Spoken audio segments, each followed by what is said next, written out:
ओम नमः शिवाय। प्रिय साथियों, शिव महापुराण के पावन श्रवण के क्रम में रुद्र संहिता में आज ब्रह्मा और विष्णु को भगवान शिव के शब्दमय शरीर का दर्शन। ब्रह्मा जी कहते हैं, मुनि श्रेष्ठ नारद, इस प्रकार हम दोनों देवता गर्व रहित हो निरंतर प्रणाम करते रहे। हम दोनों के मन में एक ही अभिलाषा थी कि इस ज्योतिर्लिंग के रूप में प्रकट हुए परमेश्वर प्रत्यक्ष दर्शन दें। भगवान शंकर दीनों के प्रतिपालक, अहंकारियों का गर्व चूर्ण करने वाले तथा सबके अविनाशी प्रभु हैं। वे हम दोनों पर दयालु हो गए। उस समय वहाँ उस सूर्यश्रेष्ठ से ओम ओम ऐसा शब्द रूप नाद प्रकट हुआ जो स्पष्ट रूप से सुनाई देता था। वह नाद प्लुत स्वर में अभिव्यक्त हुआ था। जोर से प्रकट होने वाले उस शब्द के विषय में यह क्या है, ऐसा सोचते हुए समस्त देवताओं के आराध्य भगवान विष्णु मेरे साथ संतुष्ट चित्त से खड़े रहे। वे सर्वथा वैर भाव से रहित थे। उन्होंने लिंग के दक्षिण भाग में सनातन आदि वर्ण आकार का दर्शन किया, उत्तर भाग में उकार का, मध्य भाग में मकार का और अंत में ओम इस नाद का साक्षात दर्शन एवं अनुभव किया। दक्षिण भाग में प्रकट हुए आदि वर्ण आकार को सूर्यमंडल के समान तेजोमय देखकर जब उन्होंने उत्तर भाग में दृष्टिपात किया, तब वहाँ उकार वर्ण अग्नि के समान दीप्तशाली दिखाई दिया। मुनिश्रेष्ठ, इसी तरह उन्होंने मध्य भाग में मकार को चंद्रमंडल के समान उज्ज्वल कांति से प्रकाशमान देखा। तदंतर जब उसके ऊपर दृष्टि डाली, तब शुद्ध स्फटिक मणि के समान निर्मल प्रभा से युक्त, तुरीयातीत, अमल, निष्कल, निरुपद्रव, निर्द्वंद, अद्वितीय, शून्यमय, बाह्य और आभ्यंतर के भेद से रहित, बाह्यांतर भेद से युक्त, जगत के भीतर और बाहर स्वयं ही स्थित, आदि मध्य और अंत से रहित, आनंद के आदि कारण तथा सबके परम आश्रय, सत्य, आनंद एवं अमृत स्वरूप परब्रह्म का साक्षात्कार किया। उस समय श्रीहरि यह सोचने लगे कि यह अग्नि स्तंभ यहाँ कहाँ से प्रकट हुआ है। हम दोनों फिर इसकी परीक्षा करें। मैं इस अनुपम अनल स्तंभ के नीचे जाऊंगा। ऐसा विचार करते हुए श्रीहरि ने वेद और शब्द दोनों के आवेश से युक्त शिवात्मा शिव का चिंतन किया। तब वहाँ एक ऋषि प्रकट हुए जो ऋषि समूह के परम सार रूप माने जाते हैं।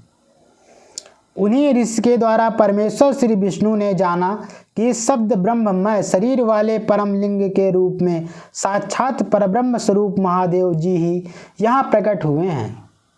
ये चिंता रहित अर्थात अथवा अचिंत रुद्र हैं, जहाँ जाकर मन सहित वाणी उसे प्राप्त किए बिना ही लौट आती है। उस परब्रह्म परमात्मा शिव का वाचक एकाक्षर अर्थात प्रणव ही है। वे इसके वाचार्थ रूप हैं। वह परम कारण, ऋत, सत्य, आनंद एवं अमृत स्वरूप परात्पर परब्रह्म एक अक्षर का वाच्य है। प्रणव के एक अक्षर आकार से जगत के बीजभूत अंड जन्मा भगवान ब्रह्मा का बोध होता है। उसके दूसरे एक अक्षर उकार से परम कारण रूप श्रीहरि का बोध होता है और तीसरे एक अक्षर मकार से भगवान नील लोहित शिव का ज्ञान होता है। आकार सृष्टि करता है, उकार मोह में डालने वाला है और मकार नित्य अनुग्रह करने वाला है। मकार बोध सर्वव्यापी शिव बीजी अर्थात बीज मात्र के स्वामी हैं और आकार संज्ञक मुझ ब्रह्मा को बीज कहते हैं। उकार नामधारी श्रीहरि योनि हैं। प्रधान और पुरुष के भी ईश्वर जो महेश्वर हैं, वे बीज और योनि भी हैं। उन्हीं को नाद कहा गया है, अर्थात उनके भीतर सबका समावेश है।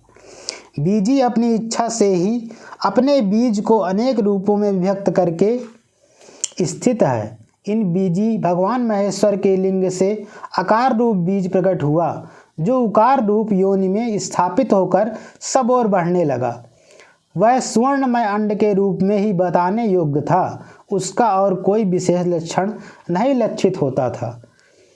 वह दिव्य अंड अनेक वर्षों तक जल में ही स्थित रहा। तदंतर 1000 वर्ष के बाद उस अंड के 2 टुकड़े हो गए।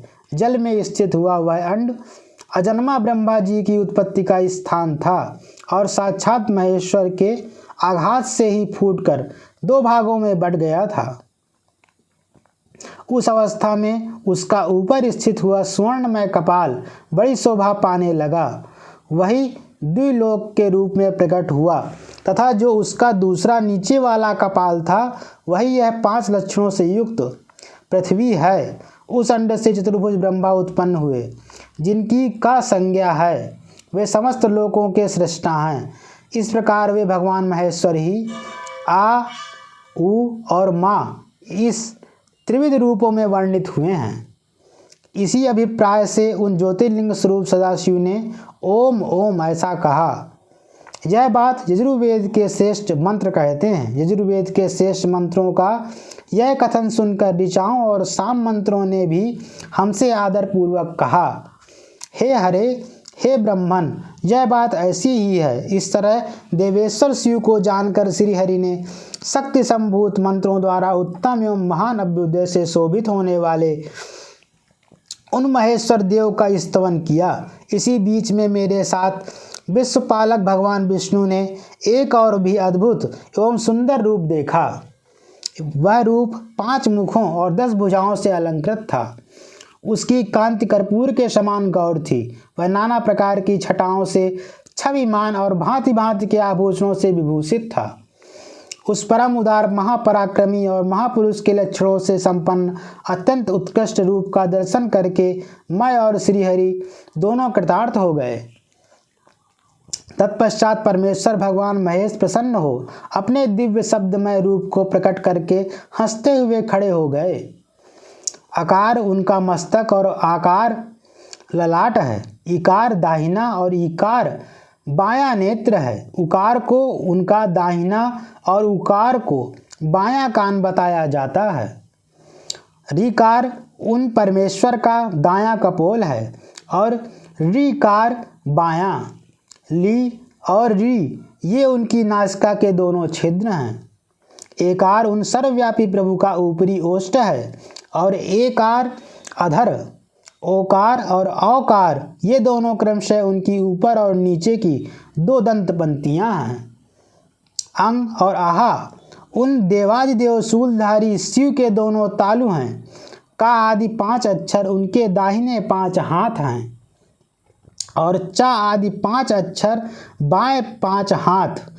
ता आदि और ता आदि 5 अक्षर उनके पैर हैं। पकार पेट है। फकार को दाहिना पार्श्व बताया जाता है और बकार को बायां पार्श्व। भकार को कंधा कहते हैं। मकार उन योगी महादेव शंभु का हृदय है।